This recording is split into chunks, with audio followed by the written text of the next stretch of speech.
Hey, this is Judy, and this is my third day since running away. And I must say, day three of running away felt more like an adventure, more like a runaway day, because I actually got out and got to do stuff, some running away things. My day started just regular breakfast, a little me time, just took a couple hours, just kind of center myself. And then I finally headed out to Savannah National Wildlife Refuge, which, by the way, is in South Carolina. Yeah. So I start driving. I'm heading there. I'm following the directions, and then the thing says, "Welcome to South Carolina."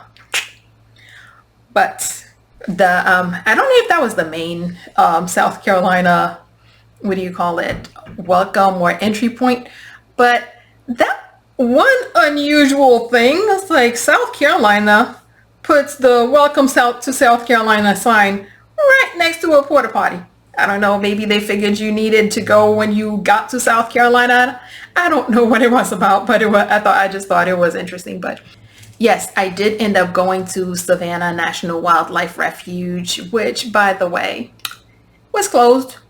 It wasn't closed, but I guess a lot of the trails that I was interested in walking and going into were closed. And even by the visitor center when I went over there, that the visitor center is closed. There are a couple trails that just felt very isolated, to the point where even I, who like being away from where a whole bunch of people are, I felt completely isolated. I think might have been the only guest at that main area at that time, and there were no staffs. Like, I walked around for a little bit, got a couple pictures, and I headed to a few other trails or other entry points, and pretty much everything was closed. So it was okay. It wasn't great, but it was okay. It was definitely worth the drive, and it was definitely I one of the things that I'm really enjoying in driving not in Florida is just that serenity of drives. In Florida, we don't really, or at least not in South Florida, we don't really have much of that. It's nothing against palm trees. I like palm trees, but you don't really get much of a scenic drive in South Florida, or at least not in the areas where I live and usually spend a lot of time. So that was one of the things that I thought were cool. But while I was at Savannah, they did list, "Hey, we're closed, but here are some people that are open." So I opted to go to Harris Neck, which was pretty cool. I got to see an armadillo for the first time, and it was very promising from once I got in there, because once as I was getting in, Harris Neck has a 4 mile wildlife drive that you can do. And just as I was getting into the wildlife drive, I saw two armadillos that were just hanging out by the roadside eating the vegetation.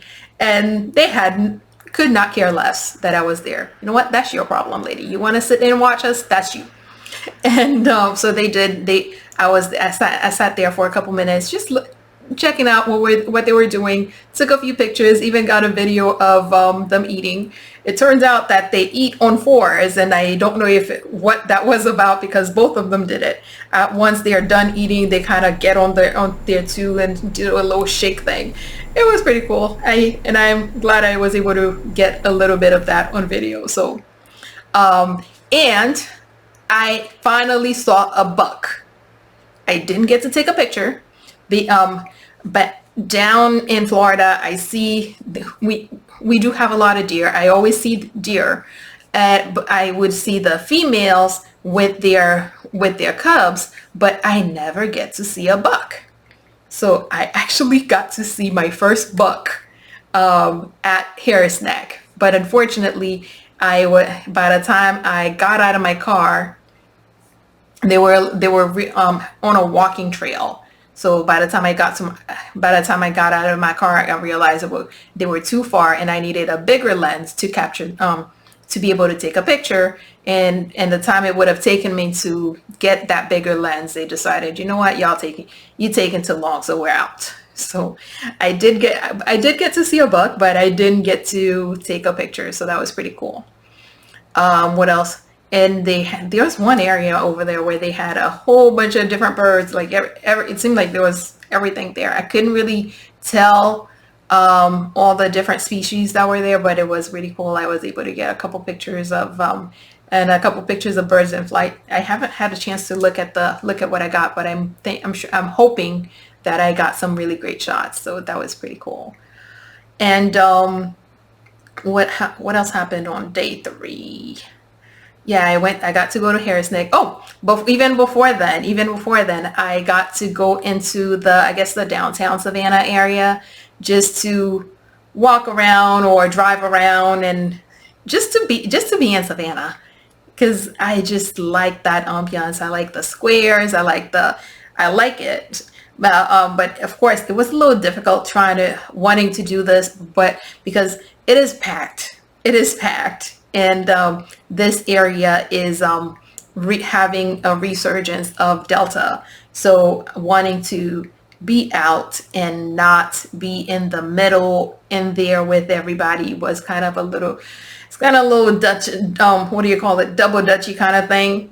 But I did get to at least go out and enjoy a little bit of it. So that was pretty cool. I also got to go to Fort Pulaski, which was pretty neat. I don't know why, I like forts. And Fort Pulaski was one of those forts that only saw battle once actually only saw 30 hours of battle in the Civil War. And it was initially a fort that was that the Confederates had, but within 30 hours, the Union was able to take it over, and the Union held it for the rest of the war, but it was really never used. And so it was pretty cool just seeing the history and, checking it out and reading just a little bit about it. And then after that was when I went to Harris Neck and then got to see the armadillos that were doing their armadillo things. As food-wise, I finally did get food, but here's the thing. I wanted soul food, and there was one place that has been pretty well recommended. A lot of people have talked about it, and I tried going there the night before. It didn't work out, so I said, okay, I'll go there, today. And it took a while to get it, and it ended up being about an hour away from, Harris Neck, because that's when I went after I left Harris Neck. It turned out that I wasn't ready for it. All the reviews, all the chat, all of it made it sound like a regular restaurant where I order my food and I get a plate that comes out. But when I got there, and even on their website, when I attempted to order to pick up, it seemed like I was ordering a plate, but it turns out it's more of the restaurant style where there's a counter and the food is there, and there's someone behind the counter who's serving the food. But I guess it's called cafeteria style.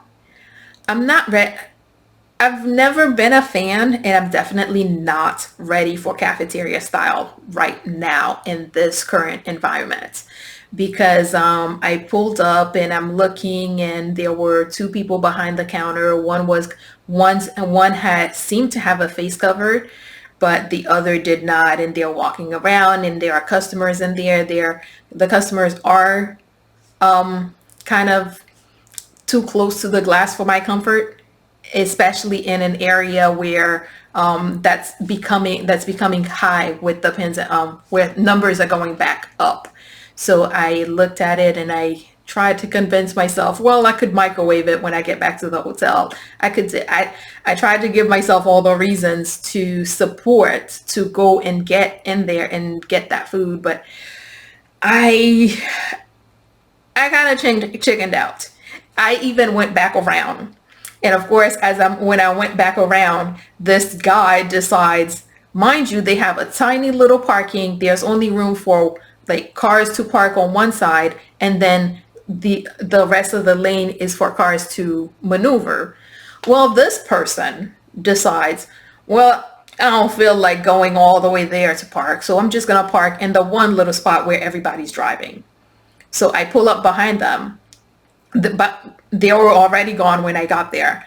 And there's a car next to me now who was parked and was attempting to leave, but because this guy was, or this person was parked in the drive space, he couldn't leave. So I sat there for a few minutes and I did my best to wait because I really wanted to. I'd heard so much about this place. I wanted to test it, to check it out. But as I sat there a few minutes, me and the guy just looking at each other like, what are we gonna do? What do we do? What do we do? Because this person was inside and not coming out.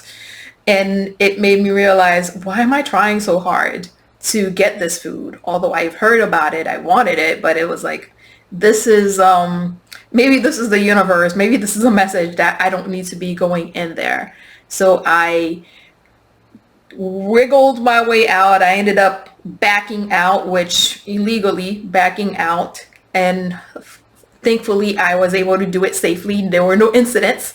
I backed out and decided, you know what, I'm just gonna leave, and and go to a different restaurant. It wasn't what I was hoping for. It wasn't what I was looking for, but it was I guess a standard restaurant that I use even in Florida. It was a chain restaurant, which when I travel, I'm not big on the chains. I like to experience and check out the local flair. But at this time, it was like, you know what? It's almost 9 o'clock. Everything's about to close. I'm hungry. I was getting a headache from being hungry, so I just went online and ordered from a place that I was familiar with, and they were able to get my food made, bring my food out, and I don't know.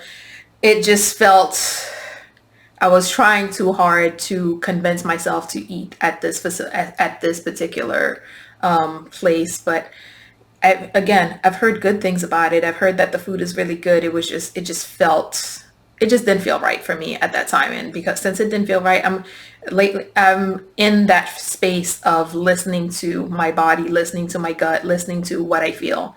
I know that I am very particular to begin with, yes, but sometimes your body just tells you, yo, step back. Not today, not this one, not now. So I listened to that. So I just went and I got food at a place where hopefully was in a better condition, and I felt more comfortable, and I was able to eat that. It wasn't soul food, but it was food and it was good. So that's pretty much been the day 3. I was tired by the time I got there. It's like, wait, I'm done running away. I'm tired now. I need a nap. But it was cool. It was a really fun day. I felt really rejuvenated. I felt really excited about it. I felt really, yeah, it felt like that. This is what running away is about. So the next day is I am leaving. I'm leaving. What do you call it? I'm leaving Georgia. I'm heading north. We haven't quite figured out if it's North Carolina or South Carolina, but I'm leaving Georgia and then heading out to, I don't know. We'll see what happens. So stay tuned for the next day of my runaway. We'll see how it goes. All right. And that is going to be it. Remember, if you haven't subscribed yet, subscribe so that as I find out what the next step or what the next phase of running away is, I can share that with you and you could ride along or run away along with me. If you have thoughts, ideas, and suggestions, please share because I like those. And that's pretty much it. Morning world. Have a great day.